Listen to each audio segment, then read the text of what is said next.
Sveicināti visi apzinātie un patiesību meklējošie. Pārējie droši šķiriet pāri un nebendējiet sev nervus. Un tā, šodien tēma nedaudz par holesterīnu, bet pārsvarā par akmeņiem. Kur man jāakmeņi? Ne par šādiem, jā, ne par šādiem akmeņiem, bet par tiem, kas mēdz būt organismā, kas pareizāk sakot, gandrīz katram pirmajam ir organismā. Un tā, vispirms par holesterīnu. Sapratu no sava iepriekšējā rullīša, kurš bija tā arī saucās holesterīns, jā, ka tēma ir ļoti aktuāla un ļoti, teiksim tā, dramatiska, jo ļoti daudziem cilvēkiem šis jautājums ir dienas kārtībā. Un ļoti vēl daudzi cilvēki lieto ārstu ieteiktos šos te statīnus un dažādus preparātus, lai cīnītos ar holesterīnu. Bet ir viens bet. Un kāpēc tie nepalīdz?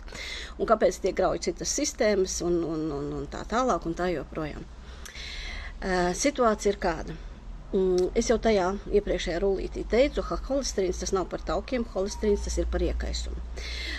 Un vēl holesterīns tas ir par intoksikāciju, par ļoti smagu intoksikāciju, organismu saindēšanos. Un ko tas nozīmē? Mūsu galvenais orgāns, kas attīra organismu, ir aknas. Un tik līdz aknās ir šī situācija, ka tā akna netiek vairs galā ar šo piesārņojumu. Un tas attiecas, teiksim tā, es tā paskriešu, tas attiecas uz visiem, kas dzīvo sociumā un jebkad ir barojušies no lielveikaliem, jā. Es nerunāju par cilvēkiem, kur varbūt dzīvo kalnos, dzer avotu ūdeni un ēd to, ko atrod dabā, jā. Tā par mums, par pilsētu, lauku un sociumu iedzīvotājiem. Un tātad. Tad, kad akna vairs netiek galā, un viņa bieži vien netiek galā ne tikai tur 50, 60 vai 80 gados cilvēkam, bet šobrīd ir situācijas, kad konkrēti manā praksē, ja, kad 9-gadīgam bērnam ir bijuši akmeņi. Jā, 13-gadīgai meitenei, 21-gadīgiem cilvēkiem un tā tālāk un uz augšu. Un tā tad atgriežamies pie holesterīna. Tik līdz akna netiek galā ar savu šo te attīrīšanās funkciju, un viņa nevar tikt galā pie tā dzīvesveida un pie tās ekoloģijas, kādā mēs atrodamies, un pie ēšanas stila un režīma. Tā organisms ieslēdz palīgu mehānismu, sāk ražot pastiprināti holesterīnu. Holesterīns ir tas, kas emulgē, teiksim tā, savāc, neutralizē savā ziņā, šos te toksīnus.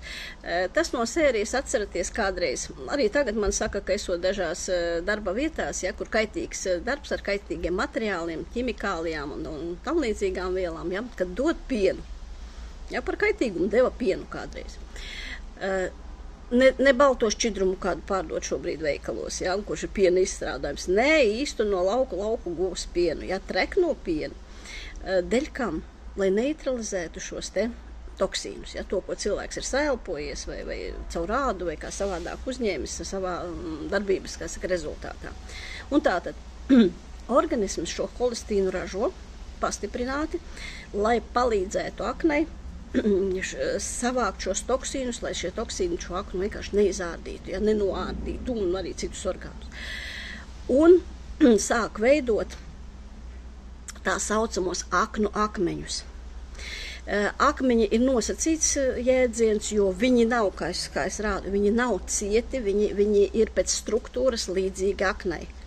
Tie ir holesterīna, bilirubīna tādi, par akmeņiem vienkārši pēc formas viņus par teikt, tā, kad nāk ārā, tad viņi tādi akmeņi iznāca, smiltis tādi, smilšakmeņi iznāca ārā. Un tātad visi aknu kanāli, lielai daļai, es teiktu lielākai daļai, gandrīz katram pirmajam, vairāk vai mazāk, ir piedzīti ar šiem te, teiksim tā, aknu akmeņiem. Es pievienošu bildītes, kāds izskatās. Un tad, kad nāk cilvēki, man nāk daudz cilvēku uz attīrīšanos, jā, uz dažādām veselības konsultācijām, un pēc šiem te simptomiem, kas viņam ir neatkarīgi, ko viņš tur stāsta, vienmēr jautā, kas ar aknām. Man viss kārtībā, man taisīja OSG, man tur nekā nav. Cits pasaka, nu tur man tāds mazs akmentiņš žulspūslī, jā, vai kaut kas tam līdzīgs. Nu, bet tur tāds sniegs, jā. Tam, kam vairāk, žulspūsli jau piedāvā griezt ārā, ko kategoriski darīt nedrīkst, jā. Dēļ akmeņiem es runāju, nedrīkst. Ja? Tas nozīmē, ka ja parādās akmeņa žultspūslī, tad aknas jau ir pilnas, viņam vairs tur nav kur palikt. Tad viņi sāk krist ārā žultspūslī jau un veidot tur jau cietākas substances. Un tur viņus ierauga, pie kam nevienmēr visus. Ja? Bet ierauga tos, kas ir jau tādi cietāki, kuriem jau ir kalcināti klāti, ja, kā saka, jau ir pakaļķojušies. Tos cietākos, tos redz, tos mīkstos, kas ir aknu kanālos, neredz. Tur ir vajadzīgs speciāls, kā saka, rengens, speciāls šīs te diagnostika, ja, lai viņus tur noteiktu, ja, lai kad var kādā veidā, bet var redzēt. To parasti nedara, jā, poliklinikā to parasti nedara. Un tātad, nekad, te ir divas lietas, ja pirmkārt, kad ir jātīra šīs aknas, ja, tas tāds sveiciens tiem, kas saka, nekāda organisma attīrīšana nav vajadzīga, organisms pats attīrās, ja, pastāstiet to tiem, kur ir veikuši attīrīšanas un kas redz, kas nāk ārā. Ja, un kur ir atbrīvušies no milzuma daudz diagnozēm, ja, savām šīm te kaut kādām veselības jautājumus noņēmuši no dienas kārtības, ja, kuri caur attīrīšanos. Ja, tā ka sveiciens jums, kas uzskata, ka neko nevajag. Ja, un otrs, ir bezjēgā cīnīties ar holesterīnu, kamēr nav attīrīts organisms. Jau iepriekšējā, kā es teicu, holesterīns vienmēr ražosies, lai glābtu asinsvadus no skābēm un tur citām šīm te vielām, kas toksīniem, kas bojā asinsvadu sieniņas, ja? Bet šodien ne par to. Kamēr aknas netiks galā ar savu kā saka, uzdevumu, ja? Organisms ražos holesterīnu. Jums nav jātic. Es absolūti nestrādāju šeit par patiesību pēdējā instancē.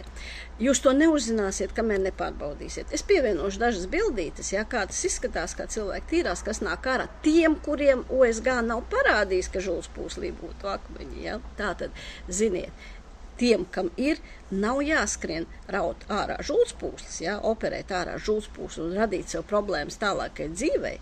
Ja. Bet ir iespējams to visu, kā saka, amortizēt un iztīrīt.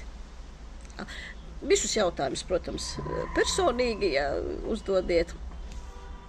Rakstiet, kam tiešām interesē, rakstiet. Mani kontakti tur ir profilā, ir jā, Telegrams un WhatsApps. Es nevienmēr lasu un nevienmēr atbildu uz komentāriem TikTokā, tā ka rakstiet personīgi. Bet